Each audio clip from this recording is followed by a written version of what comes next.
The air in that Riverside courtroom felt heavy, loaded with grief, outrage, and the weight of a life lost before it had barely begun.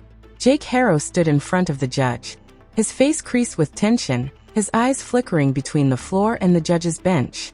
Then, in a voice that cracked, he spoke the words that would shatter everything. "Guilty, Your Honor." He wasn't offering to negotiate. He wasn't hoping for a plea deal. He simply admitted, in open court, to the murder of his 7-month-old son, Emmanuel. He also pleaded guilty to assault on a child under 8, and to filing a false police report.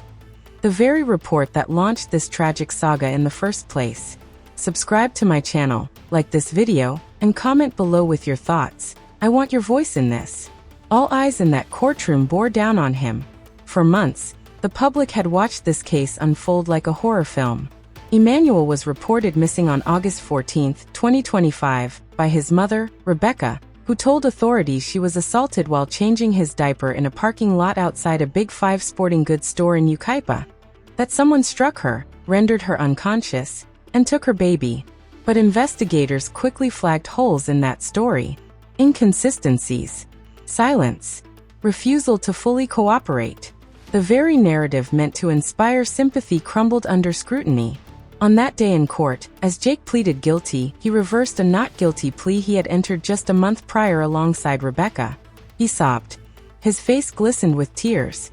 The silent cameras recorded a collapse of whatever defense walls had stood so far. There was no denying what he had done. The plea was entered directly to the court, not a plea deal with prosecutors. In such a plea, the judge alone will determine the sentence. Jake now faces 25 years to life in prison. His sentencing is scheduled for November 3, 2025, the same day Rebecca is to face her preliminary hearing. Yet perhaps the gravest horror is still unresolved. Emmanuel's remains have never been recovered. No grave. No closure. No final reste. The search continues. During the proceedings, the district attorney's office reminded the court of a darker past. A past that reveals a chilling possibility that judicial leniency may have paved the way for this tragedy. Years before Emmanuel's disappearance in 2018, Jake was accused of abusing an infant daughter. Initially brought to hospital with skull fractures, multiple bone fractures, signs of brain injury, swelling in the neck, and retinal hemorrhages. According to court documents, when asked, Jake told investigators he had accidentally dropped the baby during a bath. But the medical evidence said otherwise. The pattern of injuries did not align with a simple fall or accident. In 2023, he pleaded guilty to willful child endangerment in connection with that case. Yet, instead of a lengthy prison sentence, he was allowed a work release program and probation, a leniency that drew sharp criticism from prosecutors and child advocates alike. The DA called it an outrageous error in judgment, and argued that if Jake had been locked up then, Emmanuel might still be alive today.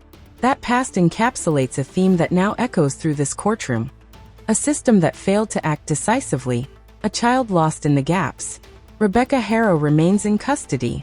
She pleaded not guilty to an amended complaint. Her preliminary hearing has been scheduled for November 3, coinciding with the judge's final sentencing of Jake. The contents of that amended complaint remain undisclosed to the public, adding further mystery and tension to her case. Theories about Rebecca's role now swirl. Did she knowingly participate in the abuse? Was she complicit in staging the kidnapping? Or was she a frightened mother trapped in a spiral of violence and deceit? Prosecutors seem to believe that Emmanuel died days, possibly weeks, before the faked abduction report. They argue that sustained abuse left him unable to survive, and that Rebecca's initial story was a desperate attempt to mask what had already happened. By the time the Haros were arrested, they had stopped cooperating with authorities. They consented to searches of their home in Cabazon, but the damage had likely already been done. Law enforcement soon concluded that a kidnapping never occurred and shifted the investigation into a murder case. As Jake's guilty plea settled in that courtroom, the silent absence of Emmanuel's body loomed over every word, every accusation, every tear. The judge, bound by the law and the evidence, holds the power to determine Jake's sentence, but even a lifetime behind bars cannot fully account for a life extinguished. Outside, the public watches. The community laments. The missing child becomes a symbol of system failure. And Rebecca, still awaiting trial, remains a question mark, locked in legal limbo as the world demands answers. This is not just a legal proceeding, it is a moral reckoning. It is the unraveling of trust, the collapse of parental duty, and the haunting reminder that even in broad daylight, evil can hide behind faces we least expect.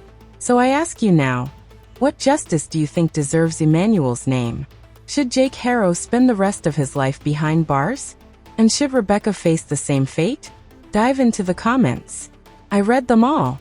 If you found this deep dive meaningful, don't forget to like, share, and subscribe. Because this story, and stories like it, deserve to be held to the light. This is raw reality. No gloss. No sugarcoat. Just raw reality.